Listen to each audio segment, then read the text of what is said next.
Hello, everybody, and welcome to Hash Rate. My name is Mark Jeffrey. My guest today is Sam Forman of Sturdy Finance. But first, a shout out to MEXC. Use our referral code in the YouTube show notes and get up to $4,000 in bonuses when you join with our code. So Sturdy is the first DeFi lending protocol for interest-free borrowing and high-yield lending, and we're going to talk about that in a second. But the first place I want to go is you've got some really sort of A-class investors. You've got SoftBank, Y-Combinator, Pantera, Kucoin, blah, blah, blah. But SoftBank is the one that fascinates me the most. So tell me, how did you get SoftBank? I didn't know they invested in DeFi protocols. Yeah.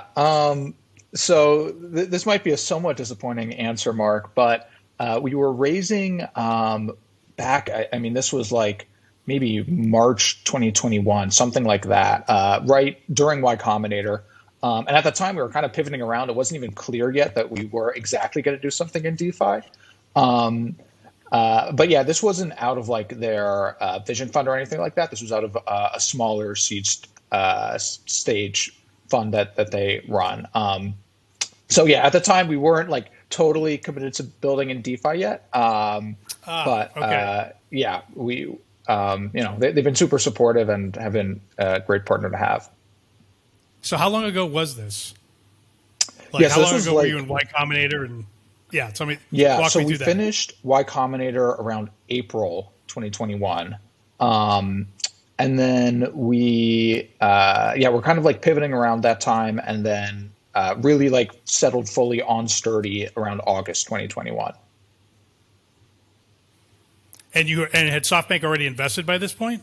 Yeah. And so they invested in a different vision, basically. I assume you were doing financial stuff even early on. It wasn't necessarily crypto or DeFi yet, but what was the original vision? Yeah, so it was something totally unrelated to crypto or even financial stuff. So that was a really fun investor update, if you can imagine that.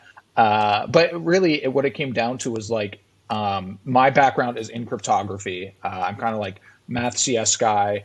And that's what I'm excited about. And so with, as crypto was kind of growing, becoming more emergent, it was a really natural fit for me because I had also been a user really since DeFi summer.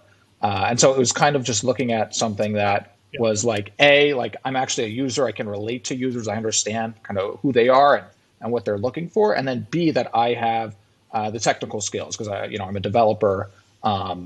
And so, it was a very natural fit. Yeah, DeFi summer was a super exciting time. I remember that very clearly. I was very active in all of that as well. I got in on Wi-Fi on day 2 or year in finance. So I missed day 1, which that was an expensive day to miss. But but by day 2, I was in there, so nice. Scrambling around. So that was really, it felt that was like one of those seminal moments of internet history for me, like when the iPhone came out, when the browser came out. DeFi summer was another one of those zeitgeists that just sort of popped up out of the pavement. And if you were around for that and you had participated in it, it was very exciting and pretty lucrative as well if you knew what you were doing. So yeah, okay. I wish I could say I was more like pancake swap cake era. That was kind of so not quite that early. Okay. So you missed like the whole sort of June, July thing. I missed it. Some of it was bubbling around in some of it was bubbling around like April, May, and I was watching it, but I didn't really believe it just yet. So it wasn't sort of until like maybe June, maybe end of June, that I got it, and I was like, oh my God, this is like one of the biggest things I've ever seen. So that was when I sort of jumped in with both feet. So let's talk about what you're doing right now. So in your own words, what is Sturdy Finance? Yeah, so Sturdy is the best way for DeFi's top yield farmers to earn leverage. So there's 2 ways that you can interact with Sturdy. One is as a lender and one is as a borrower. As a lender, you're basically depositing stablecoins and you're earning yield, kind of like you would on Aave or Compound. But as a borrower, what you're doing is using those funds to lever up and earn levered yields. So for example, you'll use an interest-bearing asset as collateral, like let's say a convex staked token, right? So say you have Frax, put it in Curve, put that in convex. You can then use that asset as collateral on Sturdy. And then what you can do is borrow funds against it and put those funds back into Convex and lever up. So whereas you might have, 10,000 Frax Convex tokens, with Sturdy, you can lever up to get like 100,000, right, by recursively borrowing against it. So, wow. Okay. So sort of, yeah. So I've seen stuff like this before, but in those cases that I've seen, like MIM, Magic Internet Money is the thing that makes me think of. But MIM has their own stablecoin, right? They can mint their own. You're not doing that, I assume, right? You're not minting your own stablecoin. Is that correct? Yep, exactly. And that's kind of the way to think about it. That's the main difference between us and MIM and kind of the previous attempts. What we end up doing in order to get liquidity, right, from lenders, right, because lenders need to be earning yield in order to deposit their stablecoins in, is we take a portion of the farming rewards, right? So there's that like convex collateral that's generating yield. We periodically harvest that like every 24 hours. And then right now, a portion of those farming profits get allocated to lenders. So in terms of its structure, it's almost like a yield farming fund, but decentralized, right? Because we have this sort of like profit fee based structure. Right. Okay. So let's roll back for just a second. So right now, right now you have about 23 million in TVL. When I went and looked at your site right before this. So, still it's impressive for sure, but still kind of early days. It's not like, 300 million or something like that, like some of these other things have, or even a couple billion. And from what I can tell, you only accept 3 stable coins for deposit. Now, it sounds like I'm wrong about that, but that's what I saw. I saw USDC, I saw DAI, and I saw Tether on your site. So you have like these 3 vaults, and I can deposit in there to get yield. And you're basically then taking my deposit and redepositing it in other things like Yearn, Aave, etc. to get yield. But you're doing it in kind of this really smart way, and you're recompounding it, sort of like Beefy Finance. But you're on Ethereum, so you can't do it every 5 seconds like Beefy does. So that's why it's once. You said once a day. So have I got that right so far? Is that correct? Not quite. I think the difference is you have the lender side, right? So you have lenders who are depositing funds. But then what's happening is we're not doing anything with those funds. Borrowers are borrowing them, and they're using their interest-bearing tokens as collateral, right? So just like, you mentioned MIM as a reference. So you could think of it more like Aave, right? But we make some kind of variations to the interest rate model, and we exclusively focused on yield-bearing collateral assets. Got it. Okay, so basically, I'll try it again. So I deposit my DAI or USDC or Tether, and then other people come along and they borrow that, and then they go and deposit it into Yearn, Aave, etc. for yield, and then they come back with their A token or whatever the sort of receipt token is from those protocols, and deposit that back into your system, which enables them to borrow stable coins and keep looping and basically earn more and more and more. Is that right? Yep, that's exactly right. Okay, good. Glad I got that. So, all right. So that's why this is different. I was going to ask why this is different. Now I understand. That's it. So, how much when I deposit my yield-bearing assets, how much can I borrow against them? Is it like I can borrow 50% of whatever the value of my collateralized asset is? What's sort of the upper limit there? Yeah. So for like against like if you're borrowing, a stable coin against a stablecoin denominated interest-bearing asset, like, convex stablecoin LP or something like that, you can get 90% LTV, so up to 11x leverage. Wow. Okay. So I'm still trying to picture in my head how this works, and forgive me, my brain is sometimes slow. So I deposit the yield-bearing asset, and I can borrow 50% against that, and then I'm looping it effectively multiple times, and it's the amount I can borrow is getting smaller, but effectively I can get up to 11x leverage against what I'm borrowing. So that feels like I don't see how that's possible if it's like 50%. Yeah, so it's 90%. Do you understand what I'm trying to figure 90%. out here? How is that? Okay, so it's up to 90%. I see. So that's why the looping is so wickedly efficient, enabling me to get up to 11x leverage. Got it. Okay. So that's okay. So you're basically allowing your collateralization ratio I guess it's very high is the right way to describe it because it's 90%. So how dangerous is that? Does that scare you at all? Like, what does that look like in terms of risk for the lender and you? Yeah, so we would only have it at 90% for assets that are battle tested, have a ton of liquidity, and are like against like, right? So, for example, if we're talking about, let's go back to like that convex LP token. Let's say you have a Curve Frax USDC LP that's staked in convex, right? Kind of like, what are the risk scenarios? How can that get liquidated if you're borrowing a stablecoin against that? Really, one of two things has to happen: either USDC or Frax has to depeg, or convex or Curve has to like suffer some major smart contract hack, right? And in general, we vet every project we integrate very heavily. Like, we've only integrated Yearn, Convex, and Lido to date. We're going to add Aura soon, but these are all kind of like battle tested projects. They have been around for a while. And then there's like that first risk factor I mentioned, which is depegs. And for that reason, we only allow assets to be used as collateral that have like deep liquidity or well trusted. We never supported UST or USDD or any of that stuff. We really prioritize risk over high yields. And so let's say, for example, Frax did depeg. Even in that case, lenders would still be fine because we have a liquidation mechanism similar to Aave that goes into place. Okay. So when you say like against like, so I had thought that I was depositing my A tokens or my receipt tokens, and then I was getting stable coins in return. Yep. But that's not really like against like, is it? That's sorry. So am I actually borrowing A tokens?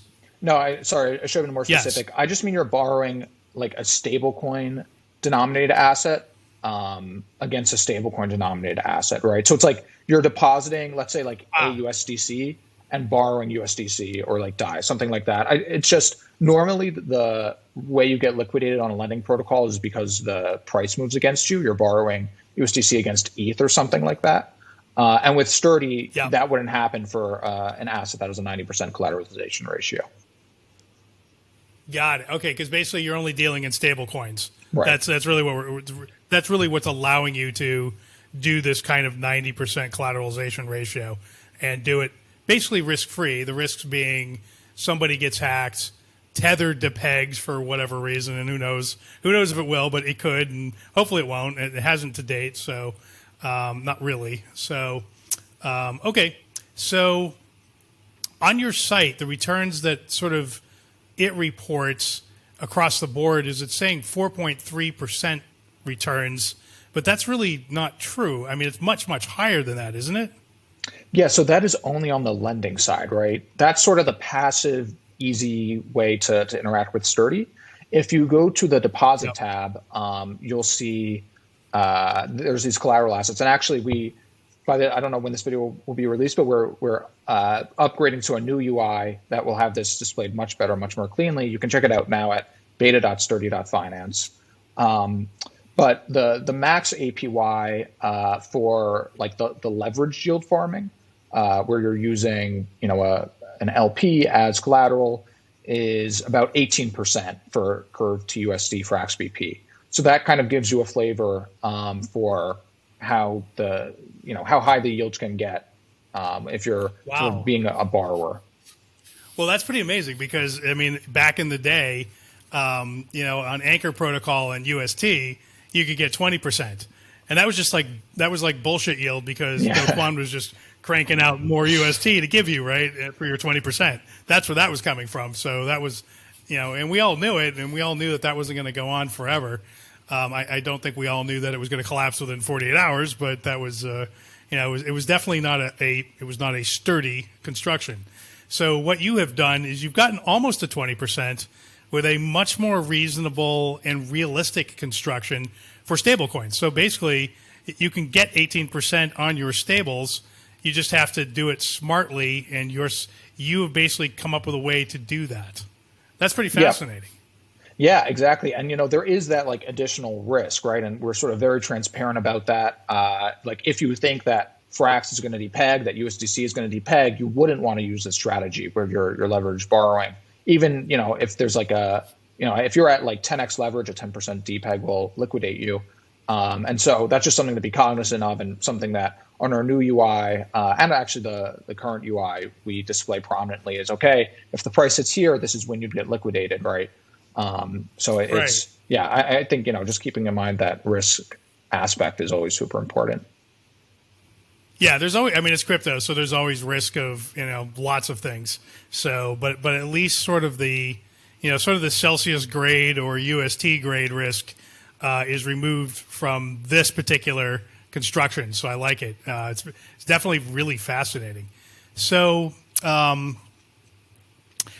seen things sort of like this before. At least I thought so before I came and looked at you. Alchemex. Have you heard of Alchemex? They're Yep. sort of self-repaying loans. That's what I thought I was looking at here, and it's not that, but it is sort of vaguely similar to what you're doing. Would you agree?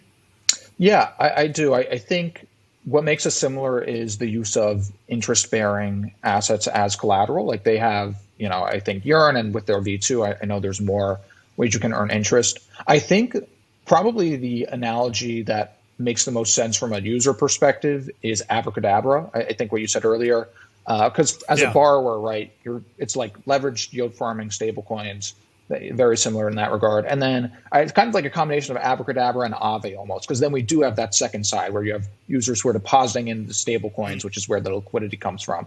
And I would add that right now we're only doing stablecoins, but that's going to change in the next 2 to 3 weeks. We're actually going to have an ETH market where you can do leveraged liquid staking. So instead of borrowing, levering up on like Convex, Frax, USDC, you can lever up on stETH or like Aura WSTETH, stuff like that. And I think that will be super exciting because those yields are crazy competitive. You get the leverage yields, you get the staking yields plus the farming yields from Aura or Convex, and then levering up on that. I think we'll probably have among the highest ETH yields when that comes out. Wow. Yeah, no, that sounds super interesting. I agree. So yeah, I think I love the way you put it, that it's Abracadabra meets Aave. It's like an Abraca-Ave, if you will.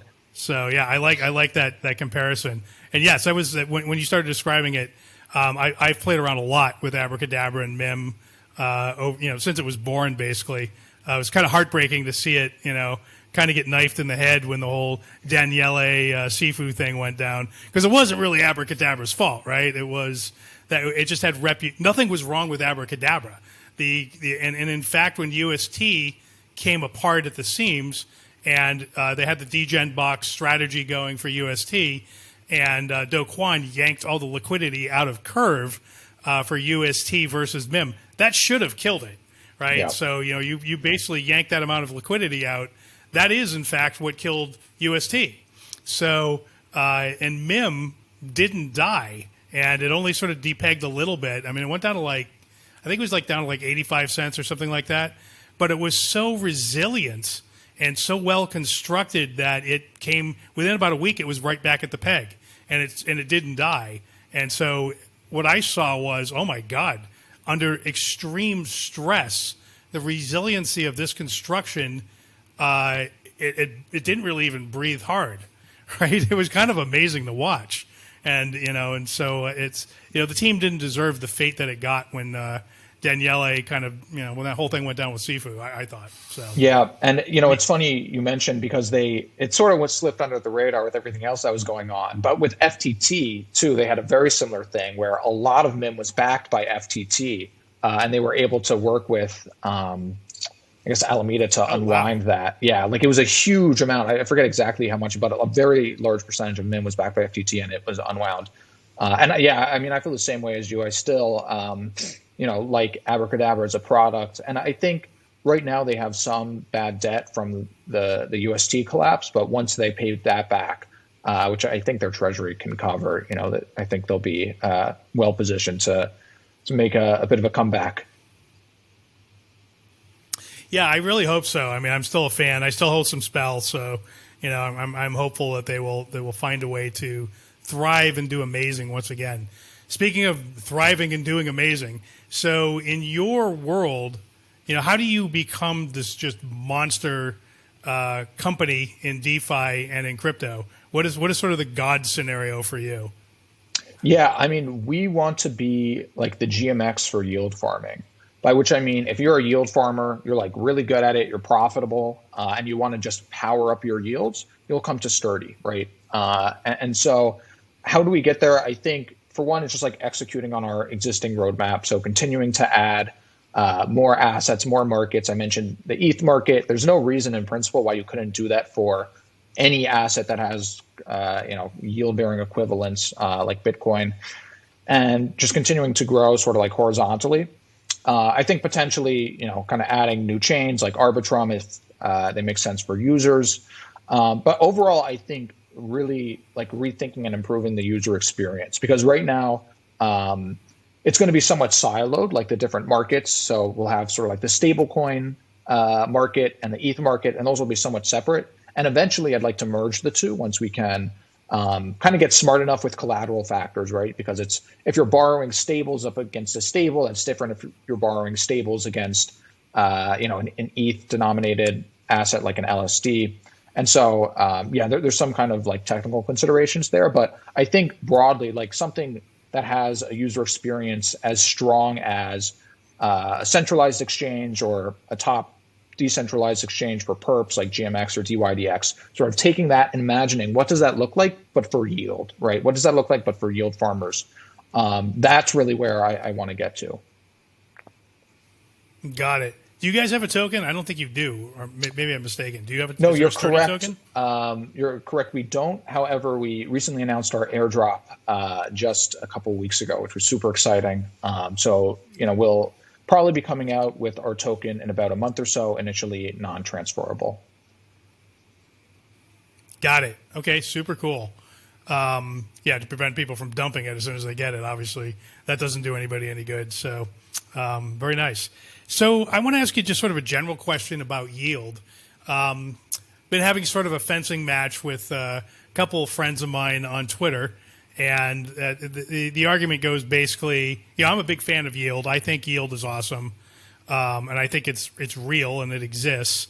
And I think DeFi allows people to be fractional owners without really owning anything, but effectively fractional owners through liquidity providing of banks, aka lending protocols, and exchanges, right? So something like Uniswap. And I think that's great because I think, the little guy, we have no way to own a piece of JP Morgan, not really, right? And participate in the upside of that. But with DeFi, we can. And I think, if Elizabeth Warren knew that, that's what this was, she should love it because it accomplishes progressive ideals with capitalism, right? You don't even have to resort to socialism. It's like a healthy, working, robust engine. So those little people are earning yield off of those two protocols, fractional ownership of banks and exchanges, and those are very real activities. Interest on lending and transaction fees on exchanges. But my friends say that basically the only reason why there's lending going on is because people are speculating on crypto. They're just levering up, so it's just a bunch of degenerates borrowing and mostly losing. The money that they borrow. And so it's this big circle jerk. And that's what powers, that's why the little guy can participate in these protocols and win at DeFi. And that's just sort of an unhealthy, unsustainable thing.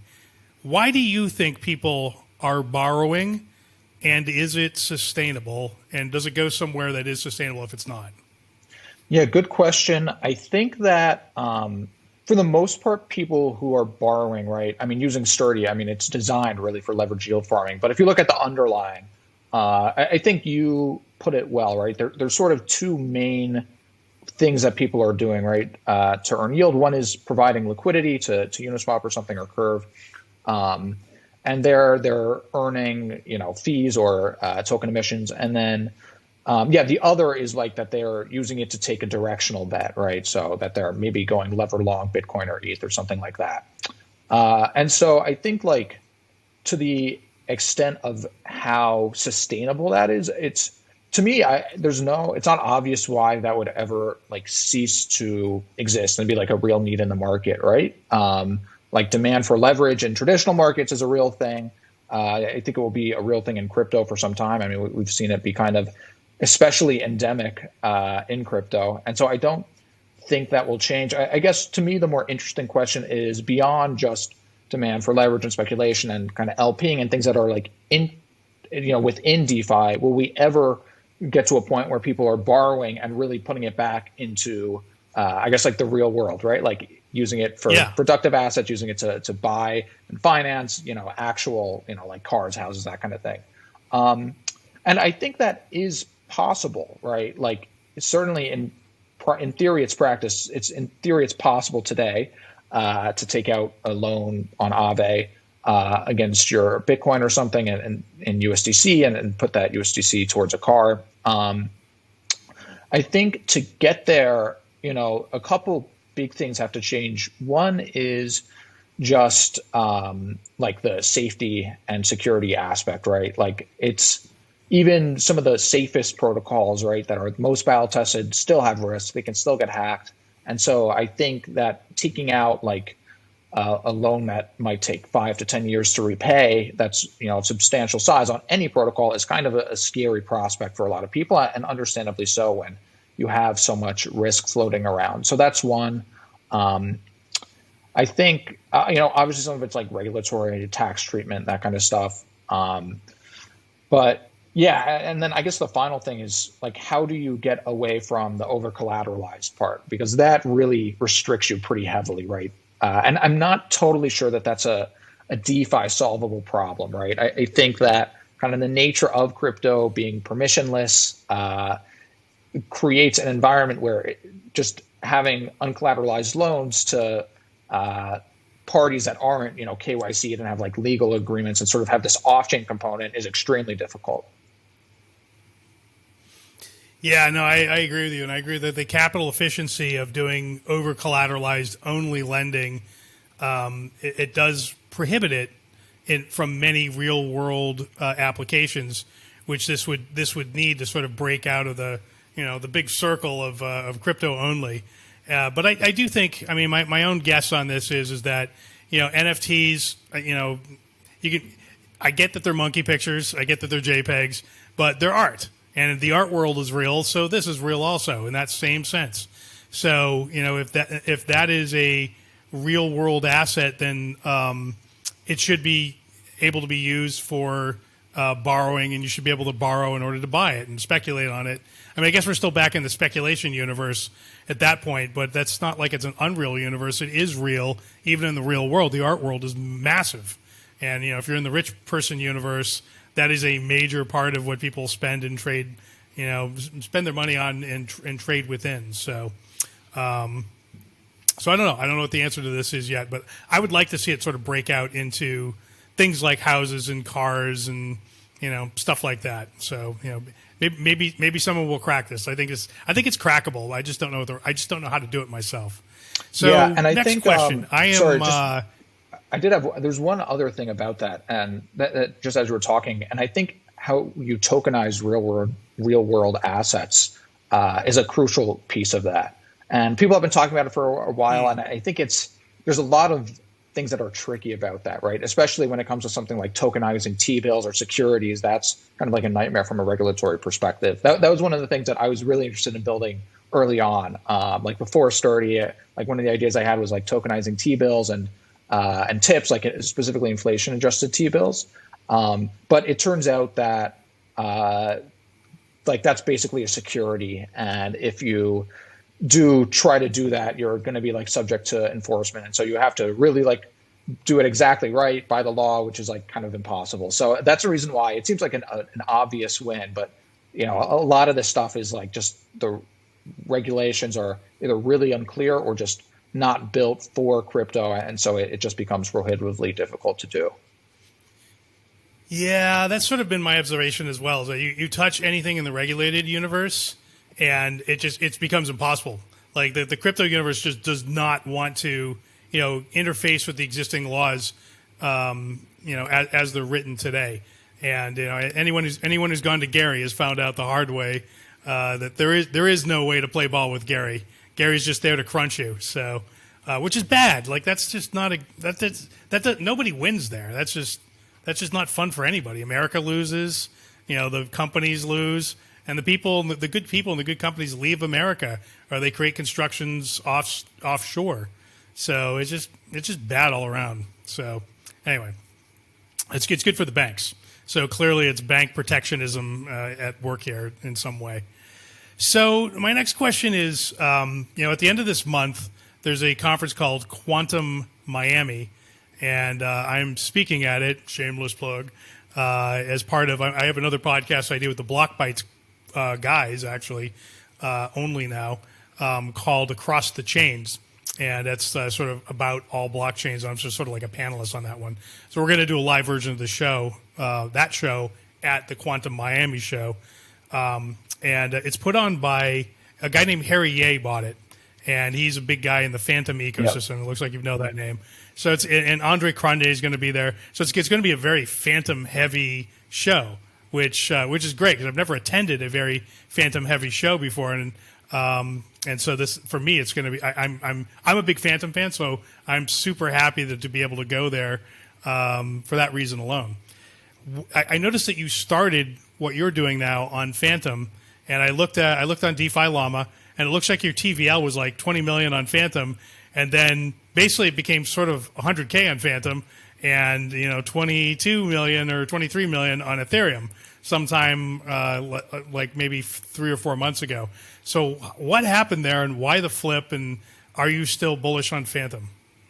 Yeah, I mean, in terms of the flip, it was really, we rode the wave of like solidly that when that was like all pumping, right? That was kind of what that was. And so then when it's kind of subsequently collapsed, sort of it went a similar way for us on Fantom. And so at that point we were kind of thinking more and more about ETH, and have just been growing there since then. I think in terms of the future for Fantom, I mean, I'm still excited. I hope that they can bring it back. I think, unfortunately, a lot of teams like us have kind of started focusing elsewhere. Like a ton of the top ones are on Optimism now. Some are also mainnet like us. But yeah, I mean, I think, I'd really like to see the foundation take kind of an active role in making sure that some of those folks come back, because I think that even though it's one of those that there's I think there's actually a really strong community there, and for folks who are, maybe on it for some time, but who still have an affinity for it, and who can be brought back into the fold if the liquidity comes back and the projects come back and kind of all of that returns. So, I think with the new stuff with Andre, where he seems to be kind of re-engaged, has some cool ideas, I think that they've got a shot at the very least. Yeah, I agree. It feels like I was I was a huge fan, and then when Solidly fell apart, and then Andre fell apart, and just the whole thing just became a shit show upon shit show upon shit show. That was sort of the first. When 2022 began, like everything was great. January 1st of 2022 was fantastic, right? And then kind of as January became February, that's when the disaster fest of first of all Andre and Fantom and Solidly. And then Daniele and Wonderland and Sifu, and then the contagion spread to Spell and Ice and all that thing, and that just became like a bunch of tears, and then that became that big, and tiny compared to the disaster fest that followed, like in the next few months with Terra Luna, right? That it just like we totally forgot about our tears from Daniele, and just this new thing was just like it was like a planet exploded, and it just that just the psychological impact of that even beyond our world, the whole Daniele and Wonderland and Andre thing, that was just you, me and our friends, like we were the only ones who got affected, right, and even knew about it. Whereas the Terra collapse was, front page news in the New York Times and on CNN, and some normies got hit, right? Because there were a lot of normal people that got crunched. They had, they figured stablecoins are safe. They figured 20% yield was safe. All of that looked very sort of conservative, right? 20% yield was like, what are you kidding me? Like, please, back in the sort of rah-rah days. And so that did seem like the conservative option. Weirdly, now looking for like 20% seems miraculous again. And congratulations, because I think you may have cracked how to do it. So, I think that I do think the first signs of life that we saw past all of that was at the end of last year, when Andre sort of announced it was like the return of the king, right? Yep. Like, yeah, I remember the return that. of the king. I have returned to Fantom. And I'm totally super excited. And then Harry Ye bought the North American Bitcoin Conference, which is the biggest crypto conference I've ever been to. And that was put on by a guy named Mo Levin, and this auditorium that held 5,000 people. So we're talking like legit rock concert sized audience. And I spoke at there in 2019. It's the largest crowd I've ever spoken in front of. And I walked out on the stage. I was like, oh my god, that's like a lot of human, right? It was sort of the gestalt there, and it was much larger than any crowd I've spoken in front of before. So, and I've been to conferences all over Earth over the last from like 2017 through 2019. I pretty much was on the road almost full time. So I saw them all, and that was by far the biggest. And the fact that Harry Ye bought that biggest conference and is now making it, he doesn't call it Phantom Fest, but really it's Phantom Fest, in Miami, in the shell of Mo Levin's old Bitcoin conference. They're doing marketing. Like before they weren't doing marketing, now they're doing marketing. So I do have hopes that they're going to be able to pull it out of the fire and do something big with it. So we'll see. Yeah, I think it will be. What's the last conference you went to? Watch. I don't know actually. Do you spend a lot of time at conferences, or is it not? No, really not much. I think that I probably will go to ETH Denver though in March, I think it is. So I'm super excited for that. Yeah, that should be good. I was at one of them in New York a couple months ago, which was good. But I'm on the East Coast, and so there's a couple here and there. A lot of them though are like West Coast, Miami, Europe, and we'll see. Right. I think eventually, if we're when we're large enough, where to me, I guess my perspective on conferences is from the builder side, it's very useful if you're targeting other developers. But for us, since right now we're more about like building out the platform itself, it's kind of like less of a focus in our case. Yeah, that makes I totally vibe with that, because there was a period where I was building a product, and everybody was like, "Are you going to this? Are you going to that?" I was like, "No." And they're like, "Why not?" And I'm like, "Because it's a waste. It's a waste of my time. Like it's just like I literally get nothing out of it, and I spend money. So why would I want to do that, right?" So I've been to enough conferences. I don't need to. I'm sort of done, right? I enjoy it now, like when it's something where there's people. Something like this thing in Miami. I'm going to totally enjoy the hell out of that. But I don't. Just going to there's people I know that like go from CES to this thing to that thing to this thing to that thing. And it's just like every week, it's like, and I look at them, I'm like, isn't it like the same people? Like, isn't it basically like this one group of 100 people, and all you do is see each other in a new city every week?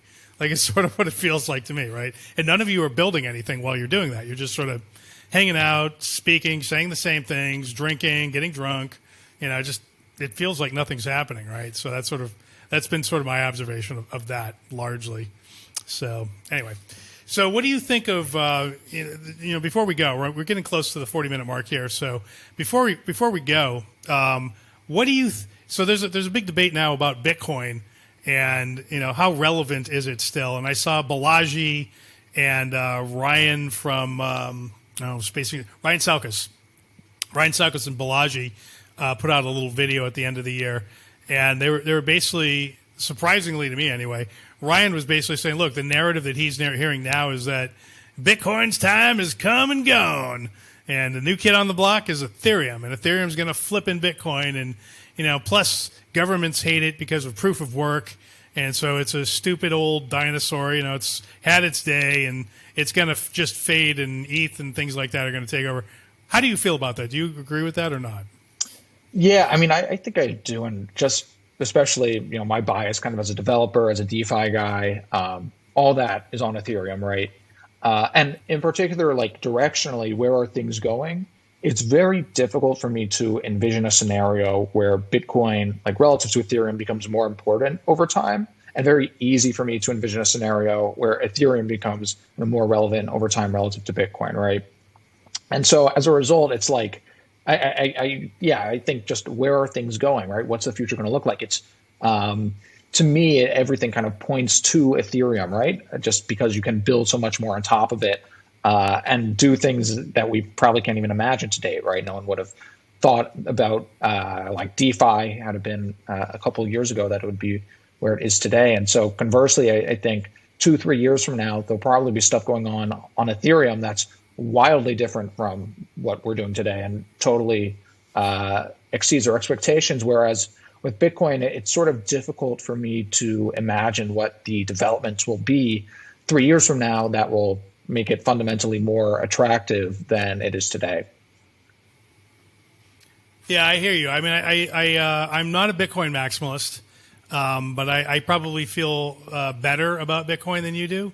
I feel that proof of work is still undefeated for ultimate security. So I wouldn't want to have $1 billion in Ethereum, but I would want to have it in Bitcoin. And I just feel I feel like it's a lot safer. I feel like Ethereum can still possibly be manipulated, because it's proof of stake. Probably not, probably very unlikely, but it could be, right? And the OFAC compliance is, obviously a thing. So, that's not good, oddly. Although I'm very pro finding ways to get rid of North Korea and bad people. I want those, and thieves should not be able to just tornado cash and run away. So I am all for some way to stop those people.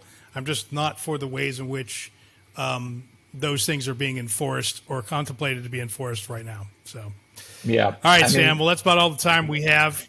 Oh, go ahead. You have one final thought. Go ahead. Yeah, I was going to say, I agree. And I think that's what makes censorship resistance and the business we're in so difficult, right? Is that in theory, it's great. Everyone wants censorship resistance, decentralization. But then North Korea comes along and says, oh, let me use this to launder $500 million. And that's like, oh, man. So I hear you 100%.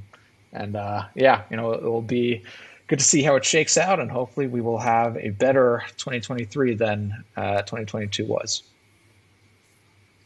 God, man, from your mouth to Satoshi's ears. So thank you, Sam. That was a great final thought. This has been Hash Rate. My name is Mark Jeffrey, and we'll see you next time.